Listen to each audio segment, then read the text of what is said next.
How do you help a child find a hobby without turning it into a test of talent? Parents often watch their kids dabble in sports or music and wonder how to guide them toward a lasting passion. In an advice column published on 17 June 2026, Defector approaches this familiar anxiety from a slightly different angle. The response treats curiosity itself as the main skill to practice. It looks at how adults can model the awkward, stumbling process of being a beginner. The goal becomes teaching a child to fail openly and quit without shame, removing the pressure to find one perfect talent. Written by Chris Thompson in Defector, narrated for Areva. Welcome back to Minor Dilemmas, where a member of Defector's Parents Council will answer your questions on surviving family life. Have a question? Email us at minordilemmas@defector.com. This week, Chris answers a question about how to help your child get good at things.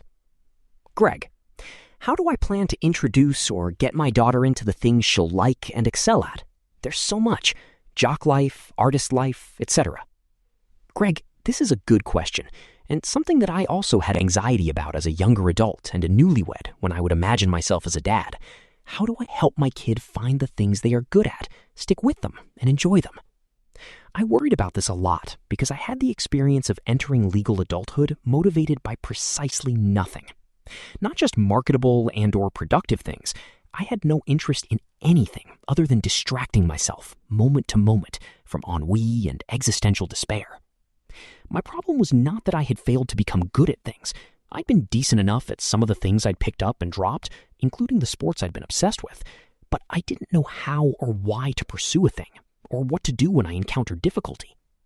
If I ever had the courage to take stock of myself, I saw an aimless doofus who wasn't better than an advanced novice at anything, and thus had no reason to expect his life to resolve into any clear shape. I couldn't speak any languages or play any instruments. I couldn't sail a boat or ride a horse or even maintain a car. I couldn't paint or sculpt. I couldn't build or repair things.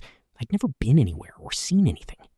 I wanted to do these things, and I wanted to become someone capable of doing these things, but I felt frozen in place. I had no idea how to stick with anything, and my generalized fear of failure would immediately defeat any flailing efforts to pick up any skills or hobbies. For a time in my 20s and 30s, fear of this exact pattern made me deeply reluctant to become a father, itself an occupation composed of skills, including the very challenge you, Greg, are fretting over. What I wanted to avoid with my own child was developing into her a habit of sticking with things only until they become hard, then assuming that they are hard because she is not talented or capable enough to rise any further, then to feel embarrassed, then to drift until she encountered another interest at which she could easily rise to the level of advanced novice, and repeat the cycle.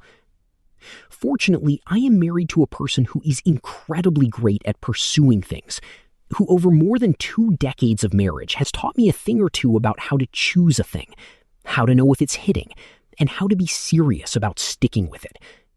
Now I know how to show things to my kid. Decades in the intimate company of a functional adult have done wonders for my capacity for trial and error.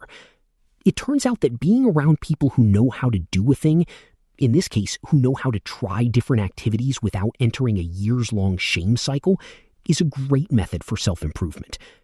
That, Greg, is the meatiest part of my advice to you.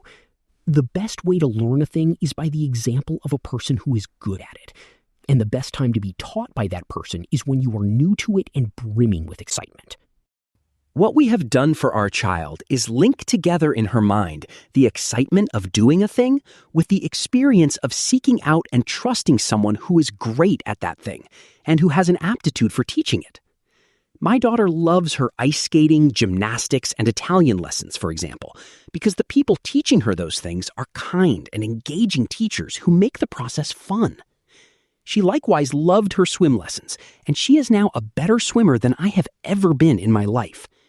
She has a ukulele that she likes to jam on, but when her lessons were not hitting, she was starting to dread them. She told us her coach wasn't really talking to her. When she made mistakes, he talked to the class instead of her, so she felt frustrated and ignored. But she doesn't want to quit ukulele. She said to us, very reasonably and confidently, that she would like to try out a different coach, preferably a young woman who will talk to her. She has gotten the healthy idea into her head that frustration with the activity is a problem with the method of learning or instruction and is not inherent to the activity. Most importantly, she doesn't yet seem to come anywhere close to blaming herself. To me, that is a triumph. Not everything we try out is a keeper. That's my other bit of advice. Quitting is fine. Not all forms of quitting are created equal. Finish the class, course, season, and if it's still not working, move on. My daughter loves dancing, but wasn't really into dance instruction, so we dumped it. When we talk about it now, we talk about finding the right studio or coach, and she is fully open to trying it again down the line. I'm sure she'll dump other things along the way. The option to move along to the next thing can be a dangerous temptation, I suppose. But I think it's also important to lower the stakes of trying a thing. You are not committing yourself to a lifetime of struggle. You are merely trying out a thing to see whether you like doing it. You want for your daughter to have confidence that she can learn things and pursue them, so long as she can find the right environment for learning. To me, that's the key thing. You don't necessarily want your daughter to think of herself as uncommonly good at doing things. That's a trap. So much as you want her to think of all things as doable, and human capacity as a resource that is generally abundant, and the process of becoming good as a matter of circumstances and reps. Whenever possible, learn things together. Across the ice rink from my daughter, I stumble and wipe out embarrassingly during the Adult 2 ice skating class that I am insanely unqualified for. But she gets a real hoot out of seeing me over there scrambling around on my skates. Let your daughter see you trying things, struggling, and going back for more. From my experience of having a wife who tries things, and now of raising a child who tries things, I feel very confident saying that watching someone else try and try again helps to build up some resilience to the concept of failure. I hate to cite a commercial that I saw on my television, but the script they gave to Caitlin Clark in that one ad is on the money. Let yourself be bad at something. It is practically a superpower. Remember when George Costanza started making a point of going out on a high note? Socially, this was weird. As a learning tool, it's great. The best time to put away a book you are reading to your child is after a cliffhanger, so that she has the experience of asking for more reading, of sincerely wanting the next chance to sit down and read. This also works great with flashcards. Limit yourself to a maximum of 10 cards, no matter what. You might consider this weirdly manipulative, but I have straight up explained to my daughter, nah, we're putting the flashcards away now, because it's better to be excited to do them later than to become bored of them now. The same could be true of grounders in the front yard, banging away on some drums, or improvising roses or red poems on a road trip. Don't push for a particular outcome. Instead, stop before the activity has a chance to become tedious or boring. I know you probably don't mean it like this, but to be clear, you do not have to find some hidden, mysterious category of things your daughter will like and excel at. What you and your daughter will encounter, because it's what everyone encounters, is a world full of interesting things. Learning about these interesting things, trying them, and developing them as interests is a matter of practice. The mistake is thinking that you have to find the thing. I wish I could go back and teach this to 13-year-old me.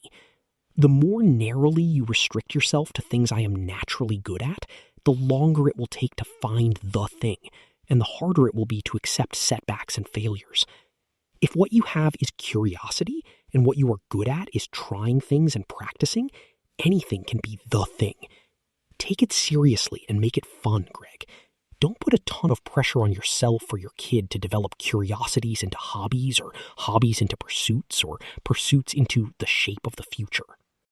Try a lot of things. Try them together. Try them in as focused and formal a way as you can manage. Accept the possibility of failure and be ready to move right along if something doesn't hit. With any luck, your kid will develop a healthy way of being interested in things, without the freight of shame, and all before they are 40 years old.